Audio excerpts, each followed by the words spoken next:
Hello people, Ajit this side.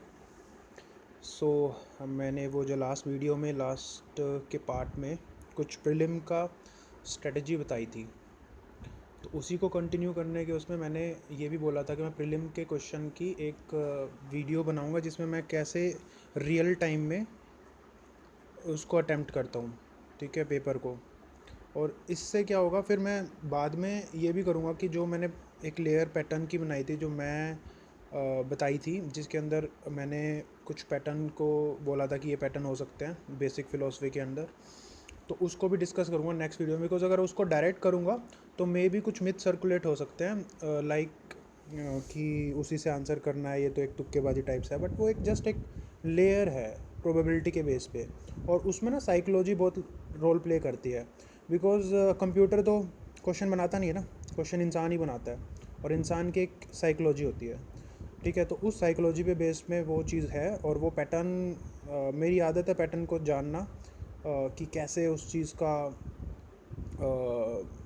Use हो रहा है यूपीएससी के अंदर। तो मैंने काफ़ी चीज़ों में पैटर्न देखा है इसके अंदर।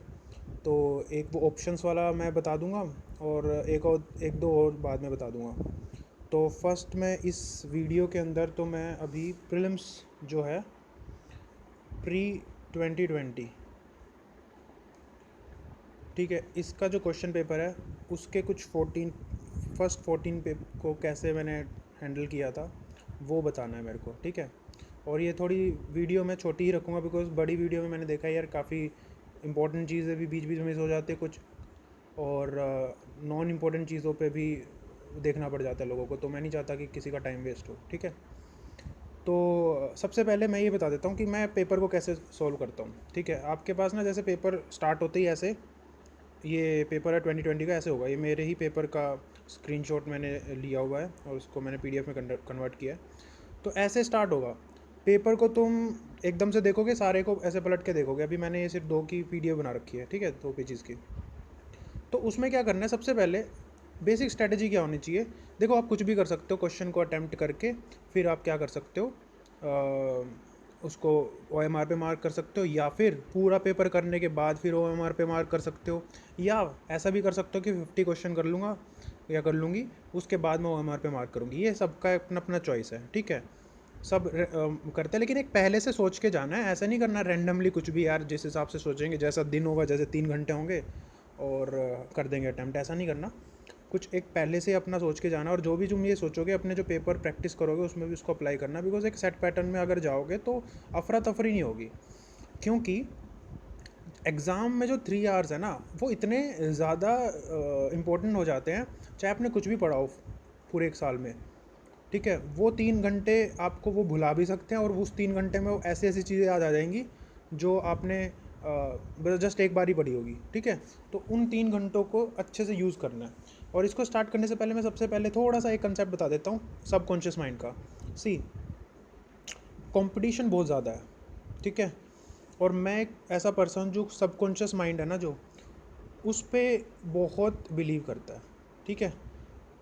ये ऐसी चीज़ अपने ह्यूमन बॉडी को मिली हुई है जो हर चीज़ में हेल्प करती है यार। हम जो सोचते भी नहीं, अपने शरीर के अंदर इतनी सारी चीज़ें चल रही होती है, ठीक है, विदाउट थिंकिंग हॉर्मोन्स, ठीक है, विदाउट थिंकिंग एंजाइम्स, ठीक है, विदाउट थिंकिंग हम सांस ले रहे हैं, हार्ट बीट चल रही है।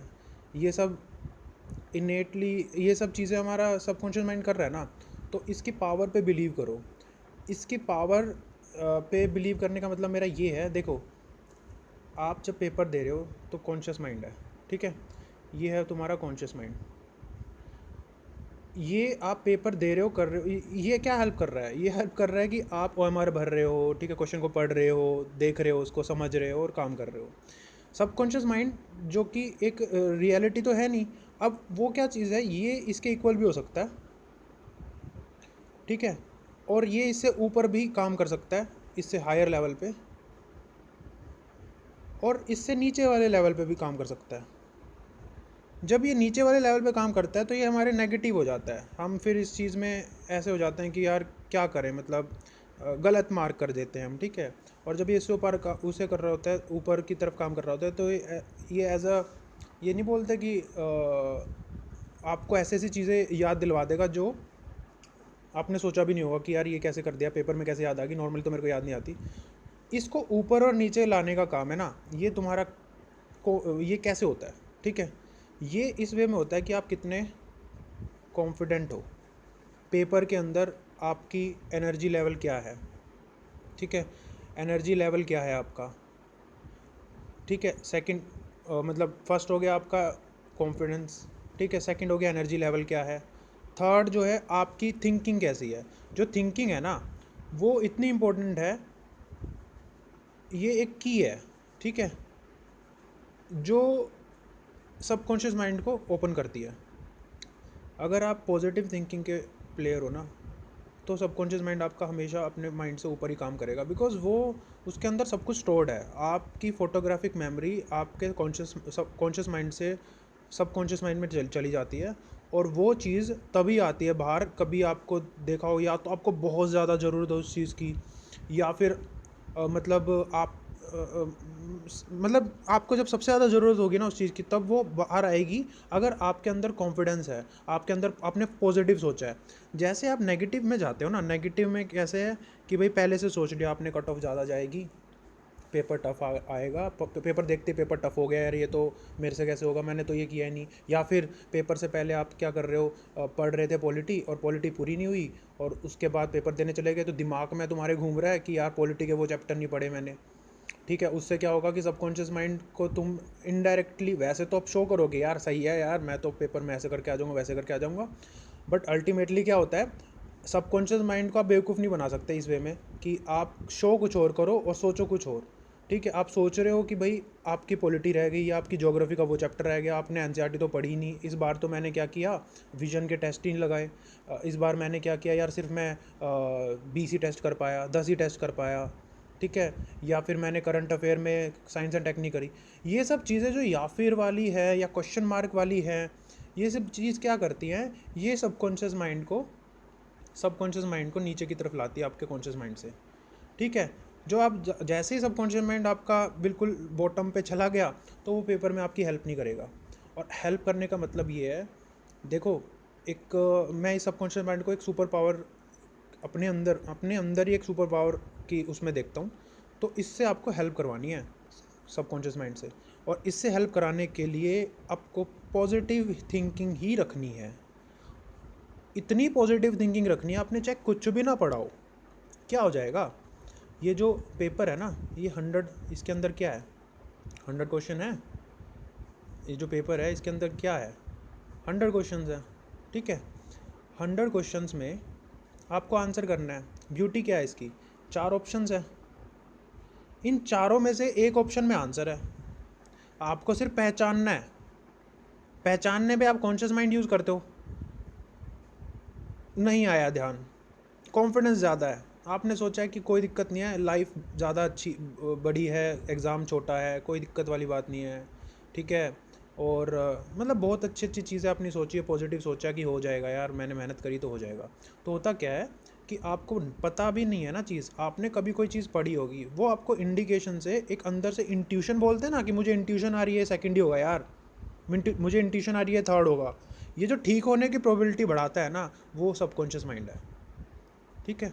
इसको तुमको कॉन्शियस माइंड से ऊपर रखना है, और उसके लिए पॉजिटिव सोचना है। ये जस्ट एक कहानी है, इसके ऊपर एक वीडियो बनानी अलग से बना देंगे बाद में, ठीक है। इसको ध्यान रखना, और इम्पोर्टेंट है यार हर चीज़ में, लाइफ के हर एक उसमें सब कॉन्शियस माइंड बहुत इंपॉर्टेंट रोल प्ले करता है। मेरी लाइफ में प्ले किया है, आप भी अगर इसको अच्छे से ट्रीट करोगे तो ये आपको भी हेल्प करेगा, ठीक है।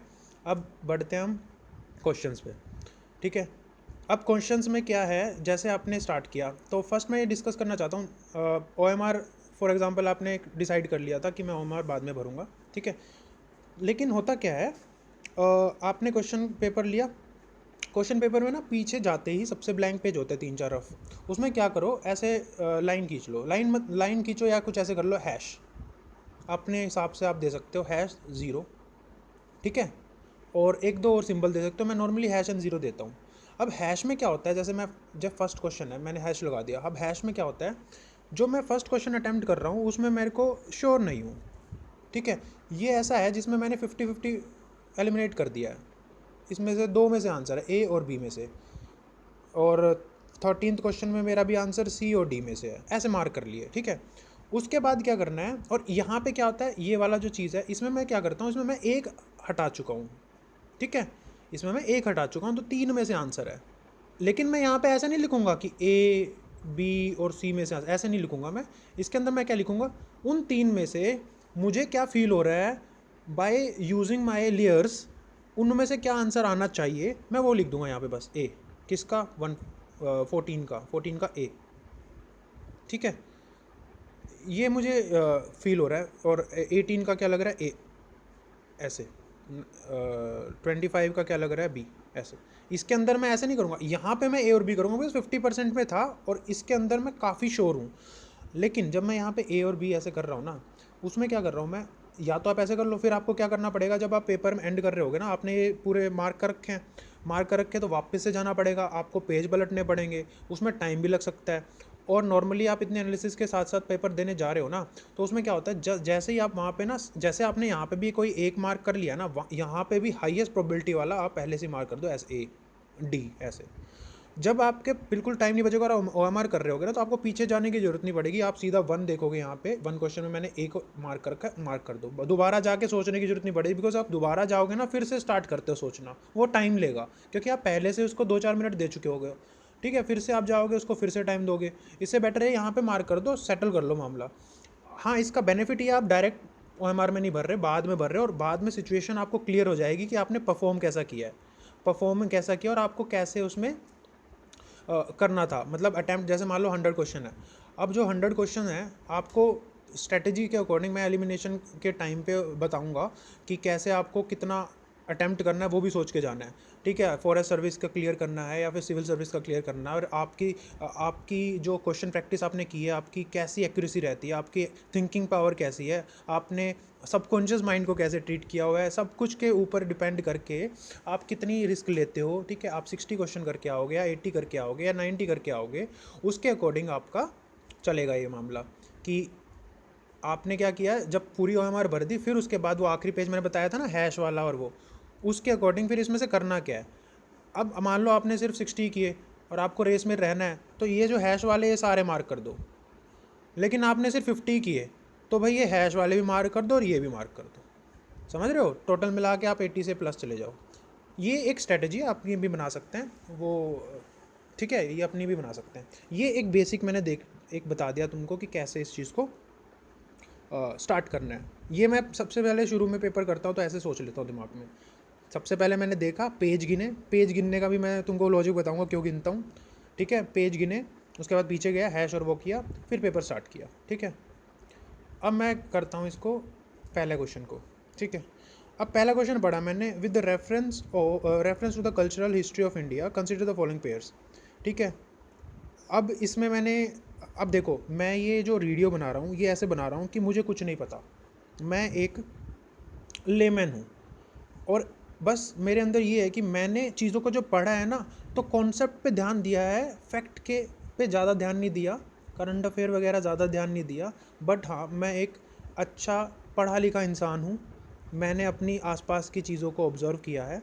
ये मैंने अपनी आपको इंट्रोडक्शन दे दी। अब मैं इस पेपर को कर रहा हूँ। दूसरी इंट्रोडक्शन में एक और इम्पॉर्टेंट चीज़ है कि मेरे को जो पता है ना, मैं उस पर बहुत ज़्यादा बिलीव तो करता हूँ, कुछ जो कंसेप्ट है मेरे उस पर बहुत ज़्यादा बिलीव करता हूँ, बट ऐसे अंधाधुंध बिलीव नहीं करता। अगर मेरे आगे कुछ और चीज़ आएगी तो मैं उसको अमेंड कर दूंगा अपने लॉजिक के हिसाब से कि हाँ ये भी हो सकता है। उसको ऐसे नहीं करना बिल्कुल ही कि यार नहीं यार, ये तो ऐसे ही मैंने पढ़ा था, ये तो मैंने ऐसे देखा था तो यही सही होगा। आपको लॉजिक लगाना है देखी हुई चीज़ों पे भी, ठीक है। बिकॉज ये यूपीएससी है, यूपीएससी देखी दिखाई चीज़ों को गलत करवा देती है, ठीक है। तो उसको भी ध्यान रखना है कि हाँ यार, मेरे को कुछ नहीं पता, जैसा तुम मेरे को पेपर दिखाओगे उस हिसाब से मेरा माइंड उस चीज़ को लेगा और मैं इसको पेपर को करूँगा, टैकल करूँगा, ठीक है। अब पहला क्वेश्चन है, सब्जेक्ट पता कराए क्या है, हिस्ट्री, ये है सब्जेक्ट हिस्ट्री, हिस्ट्री सब्जेक्ट है।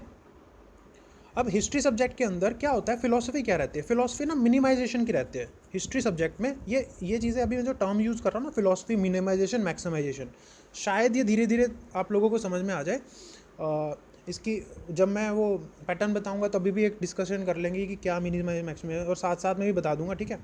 अब मिनिमाइजेशन का क्या होता है, फिलोसफी देखो, हिस्ट्री क्या, हिस्ट्री, ज्योग्राफी, पॉलिटी, ये तीन, हिस्ट्री, ज्योग्राफी एंड पॉलिटी, ये तीन ऐसी बड़े बड़े टॉपिक्स हैं ना जिसमें आपके सब्जेक्ट्स भी हैं, ऑप्शनल्स भी हैं, ठीक है। अब जो ये ऑप्शनल्स है ना, इसके अंदर क्या होता है कि आपका मिनिमाइजेशन की तरफ जा रही होती है यूपीएससी। मिनिमाइजेशन की तरफ क्यों जा रही होती है? जब ये जो ऑप्शंस आप देखते हो ना, जैसे ये वाला पेपर हो गया, कोई भी और ऑप्शन अगर आप देखोगे आगे जाके आएगा हिस्ट्री के क्वेश्चंस, उसमें होता क्या है कि चीज़ें जहाँ पे दिखी दिखाई आ जाएं, दिखी दिखाई आ जाए, गांधी की कोई चीज़ पॉलिसी आ गई, या फिर और भी चीज़ें जो देखी पढ़ी हमने स्पेक्ट्रम में बार बार पढ़ी हुई हैं, या फिर जैसे अकबर है उसकी पॉलिसी आ गई, ठीक है, वो देखी हुई हैं हमने, मनसबदारी देखी हुई है हमने, जो जमींदारी पॉलिसी देखी हुई हैं, तो उनमें उन्होंने क्वेश्चन पूछा है। अब सोचो यूपीएससी क्वेश्चन पूछ रहा है, ठीक है, उसको पता है कि ये हिस्ट्री, ज्योग्राफी और पॉलिटी वाले लोग भी इसको पेपर को दे रहे हैं, जो जिनके पास ऑप्शनल है, जिसको काफ़ी डीप में चीज़ें पता है। तो इस वे में क्या होता है कि यूपीएससी ट्वीक करती है इनमें काफ़ी ज़्यादा, हिस्ट्री, ज्योग्राफी और पॉलिटी में ट्वीक बहुत होते हैं। ट्वीक होने के से क्या होता है, जो दिखी दिखाई चीज़ है ना वो गलत हो जाती है, ठीक है। तो तुमको ध्यान देना है कि मिनिमाइजेशन पे जाना है। मिनिमाइजेशन अब बताता हूँ क्या होता है। ये हो गया हिस्ट्री, ज्योग्राफी, पॉलिटी में मिनिमाइजेशन है। और एक मैक्सिमाइजेशन देख लो, एनवायरनमेंट, साइंस एंड एनवायरनमेंट, और थोड़ा बहुत इकोनॉमी। इनमें क्या है, मैक्सिमाइजेशन पे जाना है। इसको मैं बाद में, मैक्सिमाइजेशन को बाद में करूँगा, एक बस बताना था इस चीज़ को, ठीक है। अब जैसे हिस्ट्री है, हिस्ट्री में फिलोसफी कौन सी करोगे? हिस्ट्री में फिफ्थ लेयर क्या है? फिलोसफी। फिलोसफी क्या होती है? मिनिमाइजेशन की तरफ जाना है, मिनिमाइजेशन में जाना है। तो ये अब तुमको क्या करना है, इस चीज़ पे हाथ रख लेना है, मतलब इसको देखना नहीं है, ठीक है। क्या करना है, सबसे पहले पैटर्न देखो। अब पैटर्न है ना, मैं जब बताऊंगा तो उसमें ये मेरा केस सेकंड का पैटर्न है, केस सेकंड के पैटर्न में है। और इसमें दूसरा, पहले अब देखो मिनिमाइजेशन की तरफ जाना है। मिनिमाइजेशन में जब जाना है तो इसमें सबसे बड़ा ऑप्शन कौन सा है? 1 2 3। तो 1 2 3 इसके अंदर सबसे बड़ा ऑप्शन है, ये है मैक्सिमाइजेशन की तरफ। फिर उसके बाद सारे ऑप्शनल के अंदर दो दो ही हैं। तो अब इन तीनों की मिनिमाइजेशन से तो इक्वल प्रोबेबिलिटी होगी, ए बी सी में से आंसर होने के ज़्यादा चांस है, बिकॉज ये हिस्ट्री का है। 1 2 3 के कम चांसेस है। फिलोसफी ने बताया मेरे को, ये फिलोसफी, ठीक है। अब होता क्या है, जब आप इसको देखते हो ना, अब आप सेकंड लेयर में एंटर कर रहे हो पैटर्न में। ये पैटर्न मेरा केस 2 का पैटर्न है, ठीक है, वो बताऊंगा कौन से केसेस हैं। तो उसमें क्या होता है कि मैंने जब देखा इसमें, तो 75% ऑफ द टाइम या फिर 80% of the time A he answer होता है इसमें, 1 and 2। जब ऐसा पैटर्न होता है 1 2 1 3 2 3 एंड 1 2 3, ठीक है। अब इसके पीछे क्या फिलोसफी है, इसके ऊपर भी मैंने काम किया हुआ, बट अब ये जान लो इसका ए ही होता है, ठीक है। लेकिन मैंने क्या किया, मैंने प्रोबेबिलिटी के हिसाब से इसको मार्क किया। क्या किया, मार्क किया मैंने, क्या किया, इसको छोटा सा मार्क किया। ऐसे मैंने टिक नहीं किया अभी, क्योंकि पेपर के क्वेश्चन भी तो पढ़ना है भाई, वरना हम इससे करके आ जाएंगे, हम तो आया सीधा ही बन जाएंगे। यूपीएससी सीधा अपने को रैंक ही दे देगी बिना मेंस दिए, ठीक है। इसको क्या करना है, अब तुमने को क्वेश्चन पढ़ना है, क्वेश्चन पढ़ना है।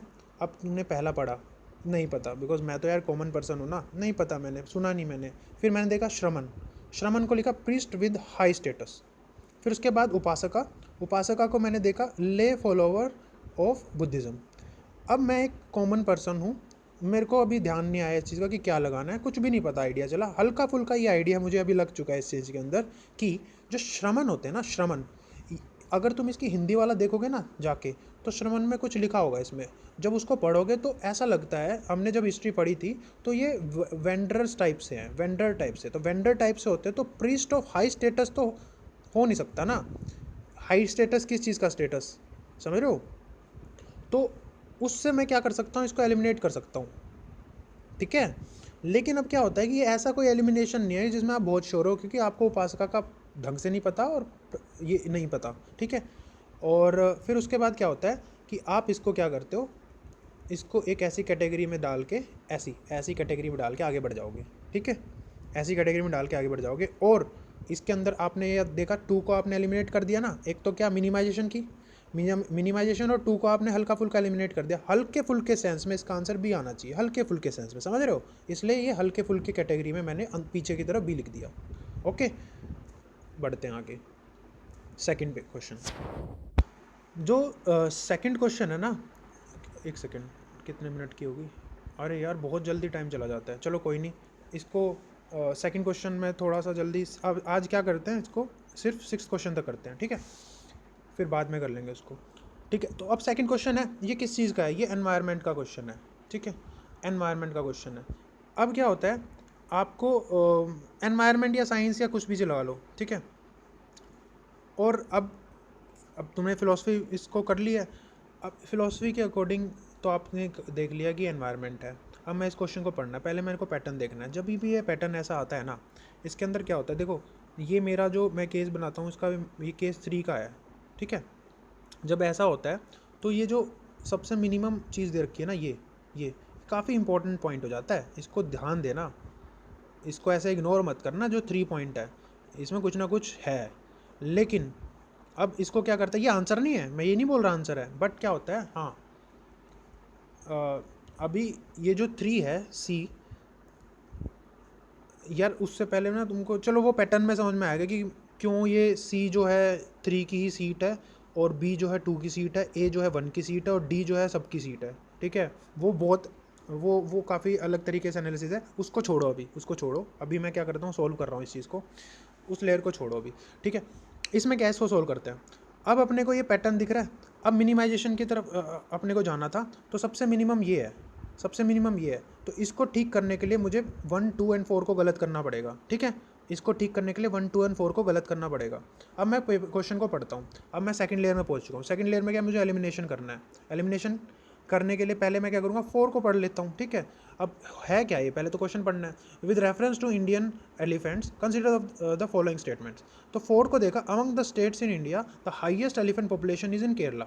देखो अब क्या होता है कि आपकी थोड़ी बहुत नॉलेज कि नहीं केरला के अंदर नहीं है, केरला के अंदर नहीं है ये शायद कर्नाटका में है। फिर भी मैंने, क्योंकि मैंने ये बोला है कि मेरे को ज़्यादा नॉलेज नहीं है, तो मैं क्या करता हूँ कि मैं अभी इसको पेंडिंग छोड़ देता हूँ कि नहीं, मुझे 4th का भी ढंग से नहीं पता, मैं एलिमिनेट कर पा रहा हूँ नहीं कर पा रहा। अब ठीक है, 3 को 3 को तो ठीक करना है ना अपने को, तो अपने को और एलिमिनेट क्या करना पड़ेगा, 1 को एलिमिनेट करना पड़ेगा। 1 में क्या है, the leader of the elephant group, an elephant group is a female. देखो आपने अगर बचपन से डिस्कवरी देखा है तो ये फीमेल ही होता है, ठीक है। तो 1 तो ठीक है, इसका 1 ठीक है तो 3 गलत है, ठीक है। 1 ठीक है तो 3 गलत है, बिकॉज 3 ओनली है ना इसके अंदर, तो ये गलत हो गया, और बी भी गलत हो गया। अपने पास ए और डी बचा। अब ए और डी बचा, तो आपने को क्या करना है, 3 को एलिमिनेट करना है पहले तो। 3 एलिमिनेट कर दिया तो आंसर आ जाएगा। अब आप पढ़ेगो 3 को, पढ़ोगे 3 को पढ़ा, an elephant can normally go on calving till the age of 40 years only. ठीक है, आपने ये पढ़ा। आपने इतना नहीं पता, मान लो फॉर एग्ज़ाम्पल कि आपको ये नहीं पता कि कितने ईयर तक ये जाता है, लेकिन आपने एक एक्सट्रीम वर्ड को गोला मार दिया ओनली। ये एलिमिनेशन में आपको पता ही होगा, वैसे आजकल तो बहुत चल रहा है ये चीज़ का, मैं उसमें लिस्ट आउट कर दूंगा कि क्या क्या होता है। ओनली जब आता है तो इसके गलत होने के चांसेस काफ़ी हो जाते हैं। फिर भी आपने इसको अभी नहीं हटाया, आपको सेकंड को ठीक करना है। सेकंड को ठीक करना है तो फिर डी भी हट जाएगा, है ना, डी हट जाएगा। अब सेकंड को ठीक करने के लिए आपको क्या करना है, the maximum gestation period can be 22 months. The maximum gestation period can be 22 months. See India जो इंडिया नहीं सॉरी जो ह्यूमन बींग्स है उसमें क्या होता है, 9 मंथ्स होता है, और यहाँ पे आ गया कैन बी, कैन बी। अब होता क्या, 9 मंथ में जो ह्यूमन बींग है, कितना है ह्यूमन बींग को, अगर हम जो अगर क्या करते हैं 10 या 20 टाइम्स भी इंटू कर दें, तब जाके 10 टाइम्स तो कर ले, 10 टाइम्स जाके तो एक एलिफेंट बनता है, ठीक है।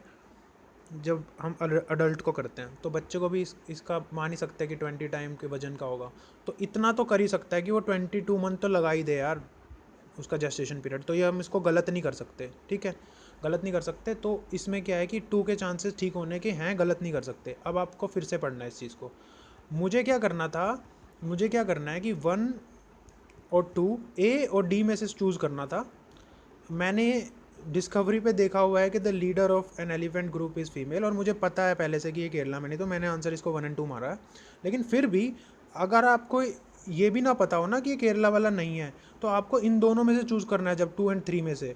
तो आपको क्या करना है, सी 3 को एलिमिनेट करने के लिए आप एक बात देखो, an elephant can normally go on calving till the age of 40 years only. अगर ये 41 हो गया, अगर ये 41 हो गया, तो यूपीएससी को ये यूपीएससी कैसे इसको प्रूव कर देगी ये 40 तक है।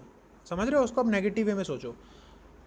अगर ये 41 हो गया, 41 देखो क्या होता है, ये जो चीज़ें हैं ना, ह्यूमन बॉडी या फिर बायोलॉजिकल जो चीज़ें होती हैं वो एक एज के बाद ऐसे नहीं होती कि बंद हो गई, स्टार्ट हो गई, ऐसे नहीं होती। एक रेंज होती है, रेंज।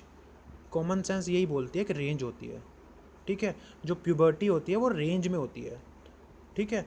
हर चीज़ की एक रेंज है कि अगर हमारी हार्ट, मतलब वो भी छोड़ो, अगर हमारा कुछ जैसे मान लो डेवलपमेंट हो रहा है चाइल्ड का, किसी की बियर्ड आ रही है, ठीक है, फेस पे, तो वो नहीं होगा कि ये एज है 4, मतलब 6, 7, 8 क्लास में बियर्ड आना स्टार्ट हो जाएगी।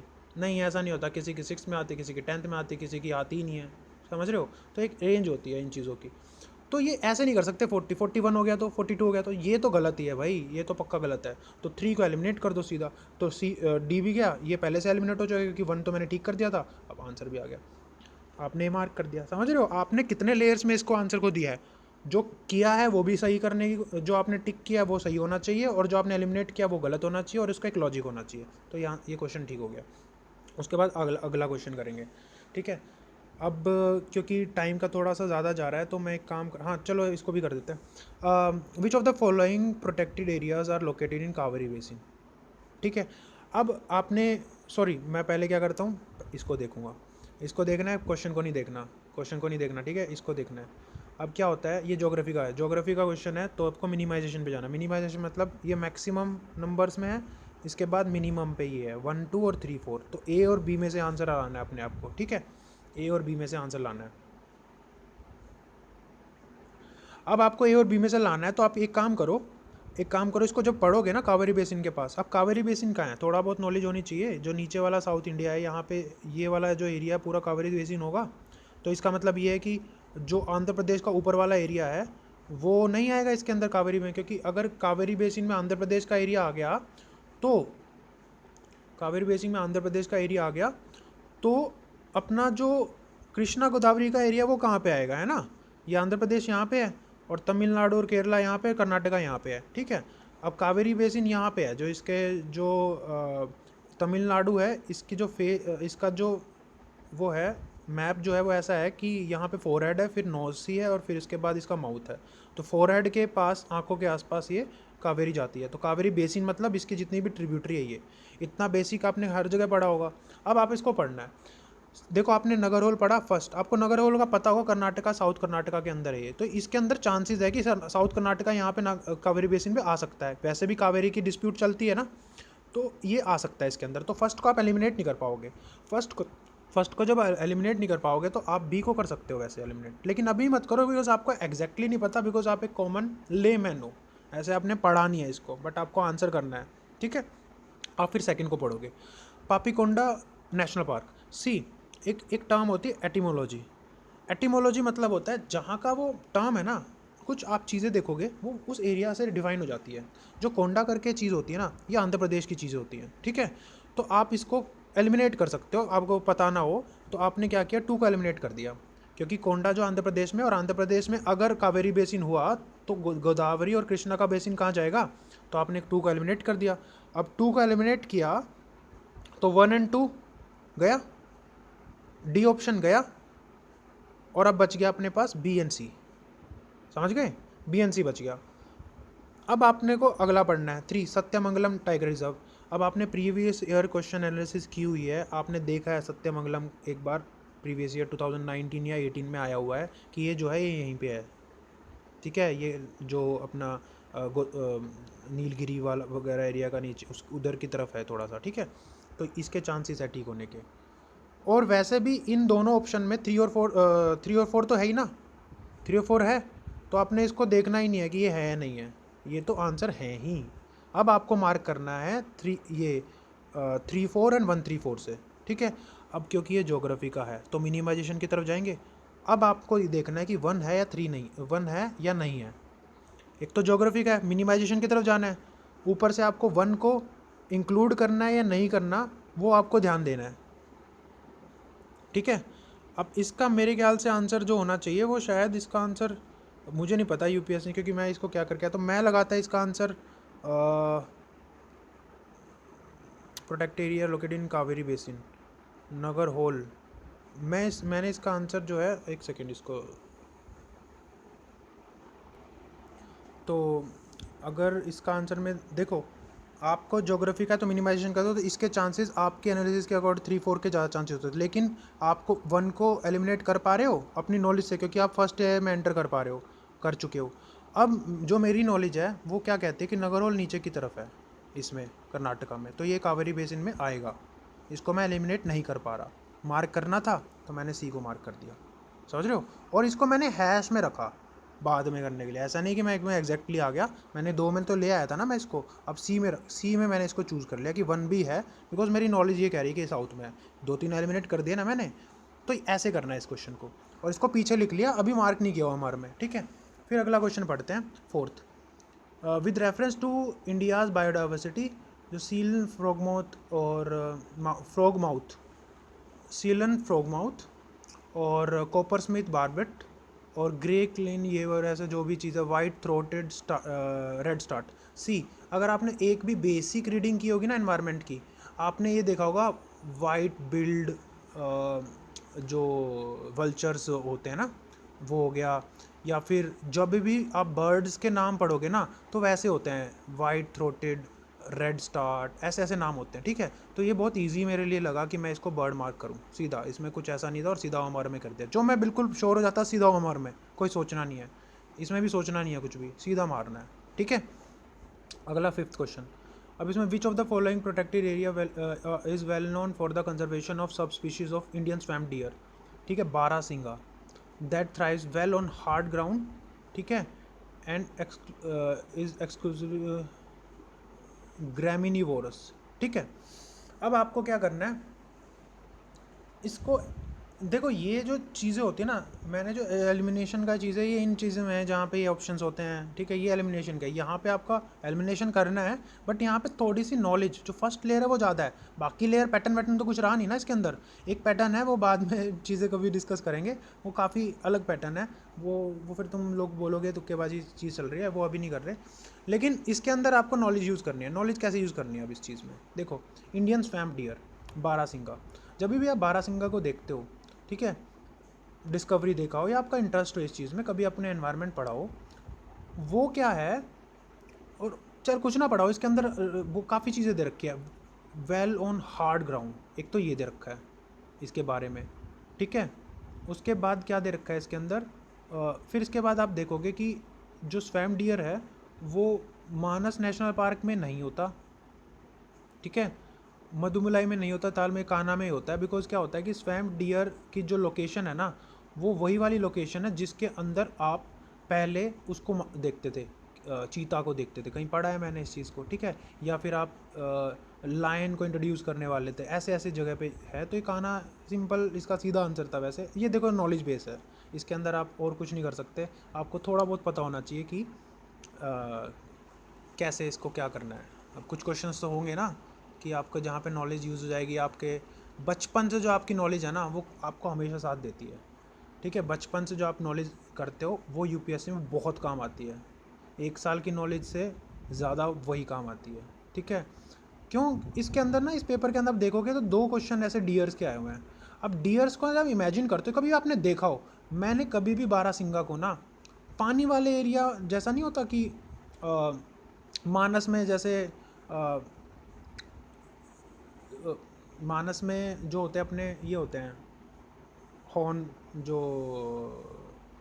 क्या कहते हैं उसको, राइनोसोरस, ठीक है, राइनोसोरस के साथ कभी भी मैंने इसको बारहसिंगा को नहीं देखा। बारहसिंगा एक ऐसी चीज़ में होता है जहाँ एरिड एरिया होता है, तो एरिड एरिया में मेरे ख्याल से ये कान्हा ही मेरे को सबसे बेस्ट लगा, ठीक है।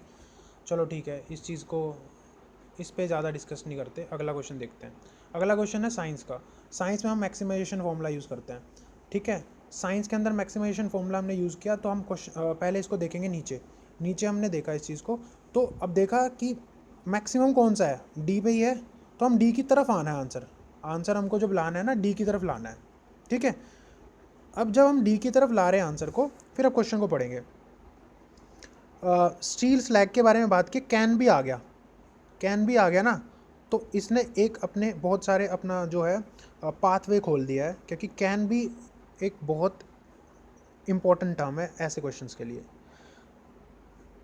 फिर पूछा can be the material for which of the following. First है कंस्ट्रक्शन ऑफ बेस रोड, ठीक है, चलो ठीक है मान लिया। इम्प्रूवमेंट ऑफ एग्रीकल्चर सोयल और प्रोडक्शन ऑफ सीमेंट। आपने थोड़ा बहुत देखा होगा स्टील स्लैग जो है सीमेंट में तो यूज़ होता ही है, आप जब देखते हो ब्लास्ट फर्नेस वगैरह।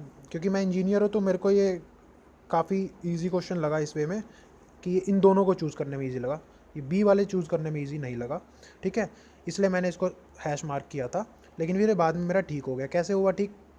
क्योंकि मैंने क्या किया है, मेरे को ये पता है कि ये प्रोडक्शन ऑफ सीमेंट में यूज़ होता है, जो स्टील स्लैग है वो प्रोडक्शन ऑफ सीमेंट में यूज़ होता है, ठीक है। तो 3 हमारा है तो ए एलिमिनेट हो गया, ए जो है वो एलिमिनेट हो गया, 3 हमारा है इन 3 ऑप्शंस में, ठीक है। उसके बाद क्या किया, मेरे को ये पता है कंस्ट्रक्शन ऑफ बेस रोड में यूज़ हो सकता है बिकॉज एक स्लैग है ना। स्लैग क्या होता है, इसके अंदर सिलिका होती है। सिलिका क्या होता है, ग्राउंड में भी मिट्टी में भी सिलिका ही होती है।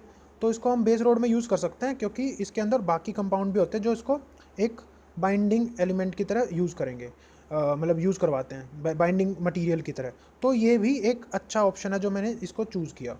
अब मेरे को ये चूज़ करना था कि ये 2 है या नहीं है। कभी मैंने पढ़ा नहीं है इसके बारे में कि हम स्टील के स्लैग को एग्रीकल्चर सोयल में यूज़ कर दें, ठीक है। तो एक तो फिर फिलोसफी क्या है, ये साइंस का क्वेश्चन है, मैक्सिमाइजेशन की तरफ जाएगा। पहला तो मेरे को इंडिकेट कर रहा है कि मैं इसको चूज़ करूँ। सेकंड, अगर आप थोड़ा सा और लॉजिक लगाओ, इसके अंदर क्या है, सिलिका है। इसके अंदर स्टील स्लैग के अंदर ना और भी चीज़ें होती है, मैग्नीशियम, सल्फर, फॉस्फोरस, ठीक है, कैल्शियम, कुछ भी चीज़ हो सकती है बिकॉज स्लैग जो है वो और के बाद जो चीज़ें बचती हैं वो हैं। तो अपने को सोयल में जब हम पढ़ते हैं तो न्यूट्रिएंट्स पढ़ते हैं, कुछ मैक्रो न्यूट्रिएंट्स होते हैं, कुछ माइक्रो होते हैं। तो वो न्यूट्रिएंट की फॉर्म में कुछ आपको दे दे, जैसे आप कभी देखोगे ना ऐश होती है या राख जो होती है, उसके अंदर भी काफ़ी न्यूट्रिएंट्स रहते हैं, तो हम सोयल पे डालते हैं। तो स्लैग को भी हम डाल सकते हैं। अब ये नहीं बोला कि गर्मा गर्म स्टील स्लैग यूज़ कर रहे हैं, कहीं नहीं लिखा हुआ, सिर्फ स्टील स्लैग है। तो उसको किसी और फॉर्म में यूज़ करके, क्रश करके, कुछ भी करके हम डाल सकते हैं जो बाद में उसको जो एग्रीकल्चर की सोयल है उसको प्रोडक्टिविटी के लिए न्यूट्रिएंट्स दे दे। तो मैंने इसको, एक तो मैक्सिमाइजेशन प्लस में मेरा लॉजिक भी यही बोल रहा है, 2 मैं पहले चूज़ कर चुका हूँ, तो डी आंसर इसमें मैंने मार्क कर दिया, तो ये आंसर सही हो गया। चलो अब के लिए 6 ही क्वेश्चन करते हैं, उसके बाद में डिस्कस करेंगे, ठीक है। यार ये भी 37 मिनट की हो गई, चलो कोई नहीं, थोड़ा सह लो। ओके चलो बाय। और मेरे चैनल को थोड़ा लाइक और सब्सक्राइब भी कर देना यार, एक्चुअली मैं पिछली वीडियो में नहीं बोला। प्लस में इसको थोड़ा सा शेयर भी करो ताकि और भी मैं बनाऊँ, आगे वाले क्वेश्चंस को भी डिस्कस करें। Thank you so much.